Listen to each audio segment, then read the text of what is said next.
வணக்கம் ஃப்ரெண்ட்ஸ். இன்றைக்கி நம்ம இந்த நீர்நிலைகளில் நம்ம போய் குளிக்கிறோம். இந்த இப்போ கும்பமேளா, அப்புறம் கங்கையில் போய் மூழ்கிறது அப்படின்லாம் இருக்கு இல்லையா? ஸோ அதை பற்றி இன்றைக்கி என்னங்கிறத பார்க்கலாம். இப்போ இந்த கும்பமேளா அப்படின்னு சொல்லும்போது, இப்போ அந்த இடத்துல ஒரு 10 லட்சம் பேர் கூடுறாங்க. இப்போ அந்த 10 லட்சம் ஒரு உதாரணத்துக்கு, இப்போ 10 லட்சம் பேரினுடைய இந்த பிரக்ஞை இருக்கு இல்லையா, அந்த ஆற்றல் அங்கே சங்கமித்து அது அங்கே சங்கமம் ஆகுது இல்லையா? எல்லாருடைய அந்த ஆற்றலும் அல்லது பிரக்ஞையும் அங்கே இடத்துல சங்கமித்து அது ஒன்றுபடும் போது ஒரு மாபெரும் ஒற்றை பிறகே தான் அந்த இடத்துல உருவாகுது. நம்ம அப்போ பார்க்குறதுக்கு எத்தனையோ லட்சக்கணக்கான கோடிக்கணக்கான மக்கள் அங்கே இருக்கிற மாதிரி தெரிந்தாலும் எல்லாருடைய பிரக்கையும் ஒன்று சேர்ந்து ஒரு ஒற்றை பிரக்கை தான் அங்கே ஏற்படுது. அந்த ஒற்றை பிரக்கை உருவாகுது. அந்த ஒரு நிலையில் நம்ம தெய்வீக அந்த நிலைக்கு பிரவேசித்தல் அப்படிங்கிறது அதாவது இந்த பரம்பொருளுடனான அந்த தொடர்பு ஏற்படுத்தக்கூடிய அந்த வாய்ப்பு அங்கே அதிகமாகுது அப்படின்னு சொல்கிறாங்க. சரிங்களா? அப்போது அந்த நீர்நிலைகளில் நாம் குளிக்கும்போதோ அல்லது அந்த அந்த இதில் நம்ம கலந்து கொள்ளும்போது பரம்பொருளுடனான அந்த தொடர்பு ஏற்படுவதற்கு அங்கே வாய்ப்பு அதிகமாக இருக்கிறது. அந்த பிரக்ஞை அந்த சமவெளியில் பரம்பொருள் வருதலும் அங்கே நடக்குது. அப்போ அந்த பிரார்த்தனையினுடைய அடிப்படை வடிவமே கூட்டு பிரார்த்தனை தான் அப்படின்னு சொல்கிறாங்க. அப்போ அந்த கூட்டு பிரார்த்தனைக்கு தான் ரொம்ப அதிக சிறப்பு இருக்குது. ஆனால் இந்த தனி மனித பிரார்த்தனை எல்லாமே இந்த வழக்கம் பின்னாடி ஏற்பட்டது தான். ஏன்னா மற்றவர்களோடு இணைந்து போக முடியாத அந்த ஆணவம் மனிதருக்குள் தோன்றிய பிறகு தான் இந்த ஒரு தனி வழிபாடு அப்படிங்கிறது வந்தது. ஸோ வழிபாட்டினுடைய பயனே குறைஞ்சி போச்சு அல்லது போயிட்டு அப்படின்னு தான் சொல்லணும் அப்படிங்கிறாங்க. ஸோ ஏன்னா அது கூட்டு பிரார்த்தனை தான் அங்கே சிறப்பு அம்சமாக சொல்லப்படுது. அதனால தான் இந்த மகான்கள் இந்த தீர்த்த தலங்களை அவங்க உருவாக்கியிருக்காங்க. ஏன்னா அந்த கூட்டு பிரார்த்தனை மாதிரி எல்லா இடத்துலையும் அந்த ஒரு புனித தலங்க அப்படின்னு இருக்கும்போது அந்த குறிப்பிட்ட ஒரு நாளில் குறிப்பிட்ட நேரத்தில் ஒரு குறிப்பிட்ட கிரகங்கள் கூடும்போது அந்த வாய்ப்பு அதிகரிக்குது. அந்த இடத்துல எல்லா மக்கள் எல்லோரும் அவங்க கூடுறாங்க இல்லையா? அப்போ அந்த மாதிரி கூடும்போது அந்த ஒற்றை பிரக்கை அங்கே உருவாகிறதுனால இந்த பரம்பொருளுடனான தொடர்பு ஏற்படுத்துறதுக்கு நமக்கு எளிதாக இருக்குது அப்படின்னு சொல்கிறாங்க. அப்போ அது ஒரு சுழற்சியில் தொடர்ந்து நிகழுது அப்படின்னு சொல்கிறாங்க. இப்போ அந்த வாழ்க்கையினுடைய அமைப்பு அப்படின்னாலே இந்த கால சுழற்சியில் அமைந்துள்ளது. நம்முடைய வாழ்க்கைங்கிறது கால சுழற்சியில் அமைஞ்சிருக்கு. இப்போ நமக்கு தெரியும் இல்லையா, பெண்கள் அந்த 28 நாள் சுழற்சி அப்படின்னு சொல்லும்போது இந்த நிலவினுடைய அந்த சந்திரனுடைய இயக்கத்தோடு தொடர்புடையது அப்படின்னு நம்ம சொல்லுவோம். ஸோ இது மாறிட்டு அப்படின்னா ஏதோ நமக்கு பிரச்சனை அப்படிங்கிறத நம்ம தெரிஞ்சுக்குவோம் இல்லையா? அப்போ இந்த எல்லா நிகழ்ச்சியுமே இந்த வட்ட சுழற்சியினால் வரக்கூடியது. இப்போ இந்த மாதத்தினுடைய குறிப்பிட்ட நாளில் குறிப்பிட்ட நேரத்தில் அந்த தெய்வீக ஆற்றல் அங்கே நிகழும் என்றால் அடுத்த ஆண்டும் அதே நேரத்தில் அங்கே நிகழும் அப்படிங்கிறது அங்கே நம்ம நம்பப்படுது, அங்கே நடக்குது. சத்தியமும் அதுதான். அப்போ அந்த நேரத்தில் அங்கே சக்தியும் பெருகுது. பல நூற்றாண்டுகளாக ஆண்டுதோறும் அந்த குறிப்பிட்ட அந்த நகரில் அந்த நாளில் அந்த தீர்த்த தலத்தில் மக்கள் கூடுறதுக்கு காரணம் இதுதான் அப்படின்னு சொல்கிறாங்க. ஏன்னா அந்த குறிப்பிட்ட ஒரு காலத்தில் ஒரு குறிப்பிட்ட நேரத்தில் அந்த தெய்வீக ஆற்றல் அங்கே நிகழுது. அதுக்காக தான் மக்கள் இந்த தீர்த்த தலங்களில் கூடுறாங்க அப்படின்னு சொல்கிறாங்க. ஸோ முந்தின வருஷம் இருந்ததுன்னா அடுத்த வருஷமும் அதே நேரத்தில் அதே ஒரு காலகட்டத்தில் கண்டிப்பாக அந்த ஒரு தெய்வீக ஆற்றல் அந்த இடத்துல நிகழுங்கிற அந்த நம்பிக்கையில் தான் மக்கள் கூடுறாங்க இல்லையா? அப்போ அதுவும் சாத்தியப்படுது. ஸோ முற்காலத்தில் தவறாமல் எல்லாருமே அந்த அருளை பெற்று தான் வீட்டுக்கு திரும்பி இருக்காங்க. ஸோ அதனால் அந்த ஒரு நம்பிக்கை தொடர்ந்து வந்து கொண்டு இருக்குது. அதனால் அது மட்டும் இல்லாமல் அந்த ஒரு சமுதாயம் நாம் என்ற அந்த விழிப்புணர்வு பெற்று வரும்போது அந்த புண்ணிய தலங்கள் சக்தி பெற்று விடுது அப்படின்னு சொல்கிறாங்க. சரி, இப்போ ஒரு கங்கையை எடுத்துக்கோங்க. இப்போ கங்கையில் நாம் மூழ்கினால் நம்மளுடைய பாவம் தொலைஞ்சிரும் அப்படின்லாம் சொல்லப்படுது இல்லையா? அது எப்படி சாத்தியம் அப்படின்னா, முதலாவதாக பாவம் அப்படிங்கிறது ஒரு பிரச்சனை கிடையாது. அதனுடைய அந்த நினைவு தான் பிரதானமாக இருக்குது. அது ஒருவனை இப்போ ஒருவனை கொண்டுட்டோம் அப்படின்னா அவன் சாகு வர அந்த அவனுடைய அந்த அந்த எண்ணம் இருக்குது பார்த்தீங்களா, அது அவனை விரட்டிக்கிட்டே இருக்கும். சரிங்களா? அந்த நினைவு, அவன் செஞ்ச அந்த பாவத்தினுடைய நினைவு அவனை விரட்டி கொண்டே இருக்கும்.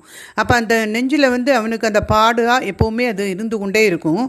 அப்போ ஒரு செயல் செய்யப்பட்ட உடனே அது நிரந்தரத்தில் கலந்து அது காணாமல் போயிடும். சரிங்களா? ஒரு செயல் நடந்தாச்சு, அப்போ அது நிரந்தரத்தில் கலந்து காணாமல் போயிடும். ஆனால் அந்த சம்பவத்தை அது இந்த காலம் அந்த ஒரு செயல் அந்த இடத்துல கலந்து காணாமல் அந்த நிரந்தரத்தில் கலந்து காணாமல் போய் அந்த சம்பவத்தை சாப்பிட்றது அப்படிங்கிற மாதிரி வச்சுக்கோங்க.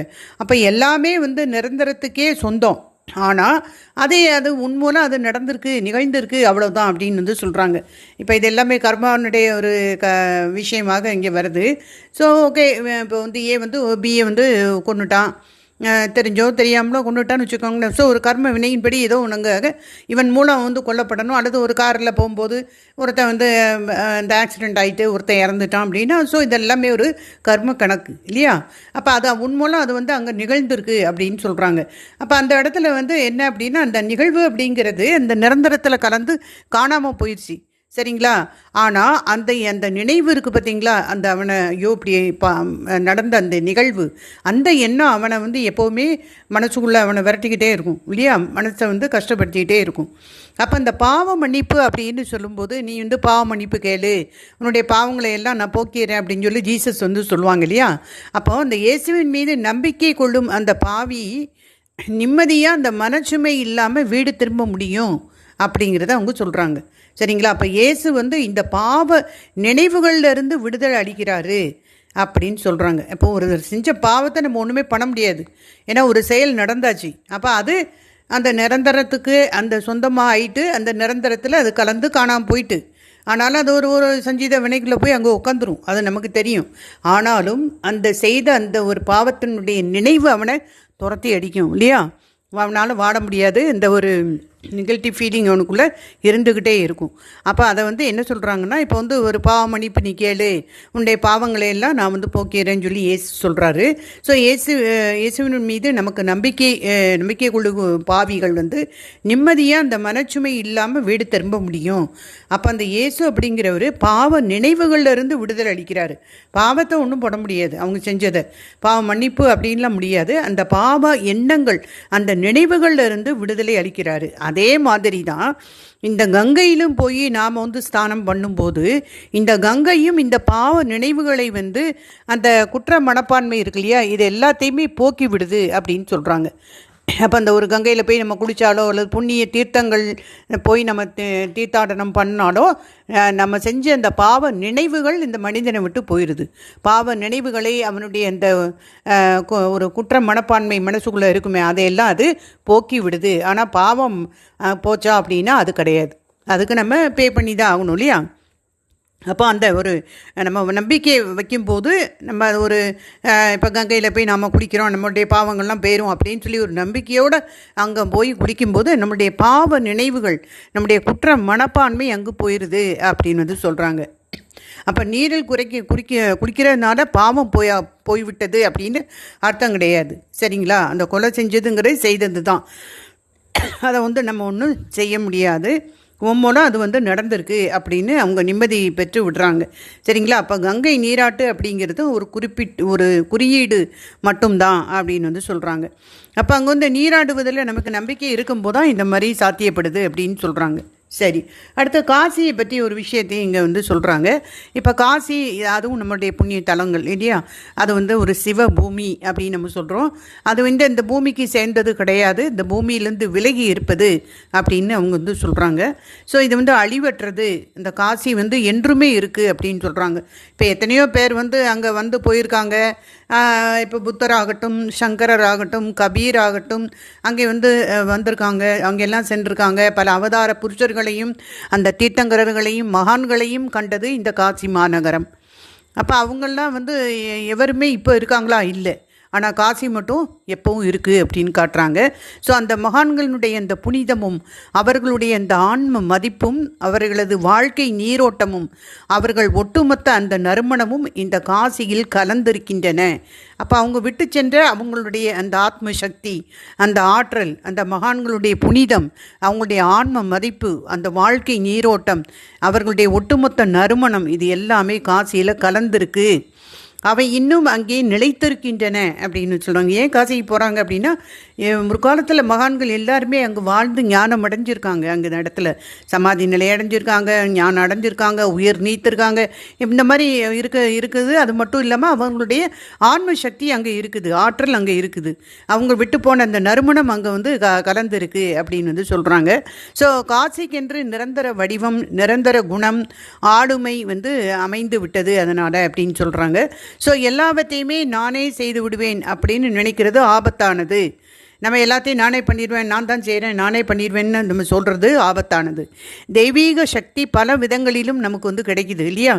இப்போ இந்த கோவில்கள் புண்ணிய தலங்கள் மூலமாகத்தான் அந்த உதவியை நாம் பெற முடியும்.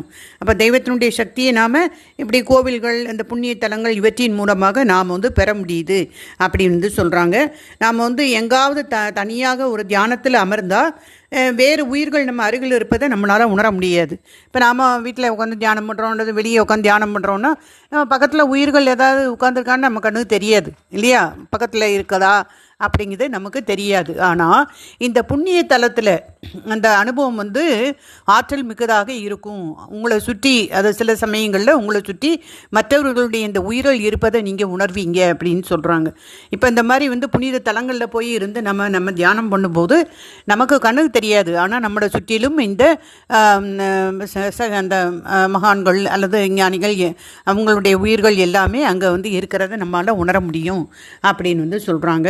ஸோ அந்த அடுத்து இந்த புனிதமான இடம் கைலாசத்தை பற்றி சொல்கிறாங்க. இந்த கைலாசம் அப்படிங்கிறது ஆள் அரவமற்ற இடம். அங்கே யாருமே இல்லை, மனிதர்கள் இல்லை, வீடுகள் இல்லை, வழிபடுவோரும் இல்லை, பூசாரிகள் இல்லை, யாருமே அங்கே இல்லை. ஆனால் அங்கே யார் சென்று தியானத்தில் அமர்ந்தாலும் அந்த ஆள் கூட்ட நெரிசலை நாம் அங்கே உணரலாம் அப்படின்னு வந்து சொல்கிறாங்க. ஸோ இது வந்து தியானம் பண்ணுறவங்களுக்கு கண்டிப்பாக தெரிஞ்சிருக்கும் இது என்ன விஷயங்கிறது.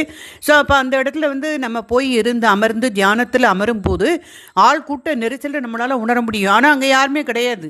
அங்கே கோயிலா மனிதர்களா அங்கே யாருமே வந்து இல்லை இல்லையா? நம்மள மாதிரி தியானம் பண்ண போகிறவங்க இருப்பாங்க. ஆனால் நம்ம வந்து அங்கே தியானம் பண்ண அமர்ந்த உடனே ஆள் கூட்ட நெரிசலை நம்மளால் உணர முடியும். இப்போ மேலே சொன்னாங்க இல்லையா, ஒரு புனித தலத்திலிருந்து நம்ம தியானம் பண்ணும்போது நம்மக்கிட்ட நிறைய இந்த உயிர்கள் மற்றவர்களுடைய உயிர்கள் இருக்கிறத நாம் உணர முடியும் அப்படின்னு சொன்னாங்களோ அதே மாதிரி தான் இங்கேயும் சொல்கிறாங்க. ஸோ அங்கே எத்தனையோ மகான்கள் வந்து முன்பு அமர்ந்து தியானம் செய்திருக்கிறார்கள், முக்தி அடைந்திருக்கிறார்கள். தியானம் செய்பவர் அவர்கள் இருப்பதை உணரலாம். அப்போ அவங்க இந்த முத்தி அடைஞ்ச அந்த மகான்களுடைய அந்த உயிர்கள்லாம் இருக்குதை நம்மளால் வந்து உணர முடியும் அப்படின்னு வந்து சொல்கிறாங்க. அவங்கள அங்கே பௌத்த சித்தர்கள் வந்து அங்கே ஆவி வடிவில் வாழ்ந்து வருகிறார்கள் அப்படின்னு சொல்கிறாங்க. ஸோ எல்லாமே சூக்கும தேகத்தோடு அவங்க எல்லாருமே இருக்கிறாங்க அங்கே, சரிங்களா? அப்போ அதை வந்து தியானம் பண்ணும்போது அங்கே நம்ம அதை வந்து உணர முடியும் அப்படின்னு வந்து சொல்கிறாங்க. அப்புறம் வந்து இந்த ஞானிகள் அந்த ஞானம் பெறுவதில் வெற்றி காணாத மற்றவர்களுக்காகவே கருணை கொண்டு ஞானி தம்முடைய உடலை நீக்குகிறார். இப்போ ஒரு ஞானி எவ்வளோ வந்து உயர்ந்தவர் அல்லது எவ்வளோ முக்கியத்துவம் வாய்ந்தவருங்க தான் காட்டுறாங்க. ஞானிகள் வந்து இந்த ஞானம் பெறுவதில் வெற்றி காணாத மற்றவங்களுக்காக, இப்போ எத்தனையோ பேர் ஞானம் அடையாமல் எத்தனையோ பாதைகளை கடைப்பிடிச்சிக்கிட்டு இருப்பாங்க, ஞானம் அடைய கஷ்டப்பட்டுட்டு இருப்பாங்க இல்லையா? அப்போ அந்த ஞானம் பெறுறதில் வெற்றி காணாத மற்றவர்களுக்காகவே கருணை கொண்டு அந்த ஞானி தம்முடைய உடலை நீக்குகிறார் அப்படின்னு வந்து சொல்கிறாங்க. அதுக்காக தன்னுடைய உடலையே அவர் வந்து நீக்கிறாங்க அப்படின்னு சொல்கிறாங்க. போகும்போது சில குறியீடுகளையும் அவங்க வந்து விட்டுட்டு போகிறாங்க. அப்போ இந்த உலகில் வந்து பரு உடல்கள் வந்து அழியுது, ஆனால் ஆன்மா அப்படிங்கிறது அழிவது கிடையாது இல்லையா? அப்போ அந்த உடல் நீத்த ஆன்மாக்களுடன் தொடர்பு கொள்ள சில திறவுகோள்களை அவங்க வந்து விட்டு அங்கே போயிருக்காங்க அப்படின்னு வந்து சொல்கிறாங்க.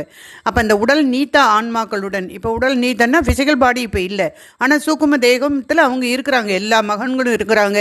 நாம் அங்கே போய் தியானம் பண்ணும்போது நம்மளால் உணர முடியும் அப்படின்னு சொல்கிறாங்க. ஸோ அந்த உடல் நீத்த அந்த ஆன்மாக்களுடன், அந்த ஞானிகளுடன், மகான்களுடன் நாம் தொடர்பு கொள்ள சில திறவுகோள்களை நமக்கு விட்டுட்டு போயிருக்காங்க. அதுதான் இந்த தீர்த்த தலங்கள் அப்படின்னு சொல்கிறாங்க. அப்போ அந்த தீர்த்த தலங்குங்க நமக்கு திறவுகோள்கள் மாதிரி. அப்போ அங்கே உட்காந்து நம்ம தியானம் பண்ணோன்னா அப்போ அது வந்து கும்பமேளா அந்த கரையோரமாக இருக்கலாம், அல்லது வந்து நாம் அந்த காசியில் வச்சு நம்ம தியானம் பண்ணலாம், அல்லது கைலாஷில் வச்சு நம்ம தியானம் பண்ணலாம். இந்த மாதிரி தியானம் பண்ணும்போது நம்மளால் அது உணர முடியும் அப்படின்னு வந்து சொல்கிறாங்க. ஏன்னா தீர்த்த தலங்கள் எல்லாமே இல்லையா? அப்போ பின்தங்கி விட்டவர்கள் வந்து தம்முடைய முன்னேற்றத்திற்காக முன்னோரை ஏதாவது கேட்க விரும்பலாம் இல்லையா? இப்போ வந்து ஒரு ஞான பாதையில் இருப்பாங்க, அவங்களுக்கு நிறைய டவுட்ஸ் இருக்கும், அல்லது அதில் பின்தங்கி இருப்பாங்க, கொஞ்சம் முன்னோட்டு போகிறதுக்கு ஏதாவது அவங்களுக்கு அட்வைஸ் தேவைப்படும். அப்போ அந்த பாதை அவங்களுக்கு தெரியாமல் இருக்கலாம். அப்படிப்பட்டவர்களுடைய அந்த டவுட்ஸ் எதுவும் இருந்துச்சுன்னா, அந்த ஐயங்கம் எதுவும் இருந்துச்சுன்னா அதை போக்குறதுக்கும் தெளிவு காட்டவும் தான் இந்த புண்ணிய தீர்த்தங்களும் கோவில்கள், மந்திரங்கள், சிலைகள் எல்லாம் அப்படின்னு சொல்கிறாங்க. அப்போ அவங்கவுங்களுக்கு, அதாவது பின்தங்கி ஞான பாதையில் தங்களுடைய முன்னேற்ற பாதையில் அவங்க வந்து பின்தங்கி விட்டுருக்காங்க, பின்தங்கி இருக்கிறாங்க சிலர். அவங்களுக்கு நிறைய டவுட்ஸ் இருக்குது, ஐயம் இருக்குது. அப்போ அதை போக்குறதுக்காகவும் அவங்களுக்கு ஒரு தெளிவான பாதையை காட்டுறதுக்காகவும் தான் நமக்கு இதெல்லாம் அமைக்கப்பட்டிருக்கு. இதெல்லாம் இந்த புண்ணிய தீர்த்தங்கள், கோவில்கள், மந்திரங்கள், சிலைகள் எல்லாமே அதுக்காகத்தான் அப்படின்னு வந்து சொல்கிறாங்க. சரிங்களா? அப்போ எல்லாமே மனிதர்கள் கடைசியில் ஞானம் அடையணும், முக்தி அடையணும். அதுதான் வந்து அங்கே அல்டிமேட் இல்லையா? அப்போ புத்தர் வந்து ஞானம் பெற்ற அந்த போதி மரத்தை வந்து இப்போ புத்தர் வந்து போதி மரத்தடியில் அவர் ஞானம் பெற்றார் இல்லையா? அப்போ இந்த புத்தர் வந்து ஞானம் பெற்ற இந்த போதி மரத்தை இந்த பௌத்தர்கள் பட்டுப்போக அவங்க வந்து விடுறதே கிடையாது. அந்த முதல் மரம் வந்து காய ஆரம்பித்த உடனே அவங்க என்ன பண்ணிட்டாங்க, இந்த அசோக மன்னன் அவன் வந்து அந்த மரத்தினுடைய ஒரு கிளை ஒன்றை வந்து எடுத்துக்கிட்டு போய் வெட்டி எடுத்துகிட்டு இந்த இலங்கைக்கு போய் அங்கே கொண்டு அனுப்பி வச்சுட்டான். அது அங்கேயே நடப்பட்டு இப்போ நல்லா வளர்ந்துருக்கு அப்படிங்கிறாங்க. ஸோ இப்போது வந்து அது மரமாக விளங்குகிறது. அதிலிருந்து ஒரு கிளையை வெட்டி கொண்டு வந்து இந்தியாவில் வந்து புத்த கயாவில் அவங்க நட்டு மரமாக்கி இருக்கிறாங்க. அப்போ அது ஆதி மரமே தொடர்ந்து இப்போ உயிர் வாழ்ந்து கொண்டு இருக்குது அப்படின்னு சொல்கிறாங்க. ஸோ அந்த புத்தர் அந்த ஞானம் பெற்ற அந்த போதி மரத்தை இந்த பக்தர்கள் வந்து பட்டுப்போக விடாமல் அதை என்ன பண்ணியிருக்காங்க, அதனுடைய ஒரு கிளையை வெட்டி அசோக மன்னன் இலங்கையில் அங்கே நட்டு வச்சிருக்கிறாரு. ஸோ அது இப்போ வளர்ந்து நிற்கி, அதே மாதிரி அதிலிருந்து ஒன்று எடுத்துகிட்டு வந்து இந்தியாவில் புத்த கயாவில் கொண்டு வச்சு அதையும் வந்து மரமாக்கியிருக்காங்க. அப்போ அந்த ஆதியில் இருந்த அந்த ஆதி மரமே தொடர்ந்து இப்போ உயிர் வாழ்ந்து கொண்டு இருக்குது. அப்போ அந்த மரம் இருப்பதால் தான் புத்த கயா புண்ணிய தலமாக ஆகியிருக்கிறது அப்படின்னு சொல்கிறாங்க. ஸோ அது அங்கே ஒரு அடையாளமாக அங்கே இருக்குது இல்லையா? ஸோ அந்த மரம் இருப்பதால் தான் புத்தகையா புண்ணிய தலமாக ஆகியிருக்கு. அந்த மரத்தின் மூலம் புத்தரோடு தொடர்பு கொள்கிறார்கள் அப்படின்னு சொல்கிறாங்க. ஸோ அந்த மரத்தின் வழியாக புத்தரோடு அவங்க தொடர்பு கொள்கிறாங்க அப்படின்னு வந்து அவங்க சொல்கிறாங்க. ஸோ நமது அந்த கூர்மையான பார்வையை அப்போ இங்கே என்ன சொல்கிறாங்கன்னா, இப்போ அவர் வந்து ஒரு மரத்தடியை சுற்றி அவர் வந்திருக்கிறாரு, அங்கே தான் படுத்திருக்கிறாரு, ரெஸ்ட் எடுக்காரு, அங்கே உட்காந்து தியானம் பண்ணார். அப்போ அந்த மரத்தடியின் கீழே தான் ஞானம் பெற்றதுனால கண்டிப்பாக அந்த ஒரு ஆற்றல் எல்லாமே மரத்துலேயும் அங்கே போய் வந்து ரெக்கார்ட் ஆகிருக்கும் இல்லையா? அவரை அதை சுற்றி தானே அவர் இருந்திருக்கிறாரு. ஸோ அவருடைய ஆற்றல் மொத்தம் அந்த மரத்துலேயும் இருக்குது அப்படிங்கிறதுல தான் அவங்க இதை நமக்கு சொல்கிறாங்க. ஸோ அந்த மரத்தின் மூலம் புத்தரோடு அவங்க தொடர்பு கொள்கிறாங்க அப்படின்னு சொல்கிறாங்க. ஸோ அப்போ வந்து எப்போவுமே நாம் வந்து நமது கூர்மையான அந்த பார்வையை, உண்மையான அந்த வரலாற்றின் மீது நாம் செலுத்தும் தகுதியை நாம் பெறும்போது அவற்றினுடைய ரகசியங்களை எல்லாமே நாம் புரிந்து கொள்வது எளிதாகிவிடும் அப்படின்னு வந்து சொல்கிறாங்க. ஸோ இதெல்லாமே நமக்கு ஒரு புது விஷயங்களாக இங்கே சொல்லப்பட்டிருக்கு. ஸோ நிறைய விஷயங்கள் நமக்கு தெரியாத விஷயங்களும் நாம் இங்கே தெரிஞ்சிருக்கோம் இல்லையா? ஸோ அப்போ நம்மளுடைய அந்த உண்மையான வரலாற்றை தெரியணும்னா நாம் வந்து நம்முடைய பார்வையை வந்து நம்முடைய கூர்மையான பார்வையை வந்து உண்மையான வரலாற்றின் மீது நாம் செலுத்தும் போது தான் அதனுடைய ரகசியங்களை எல்லாமே நம்மளால் புரிய முடியும் அப்படின்னு சொல்லி முடிக்கிறாங்க. S friends, thank you friends.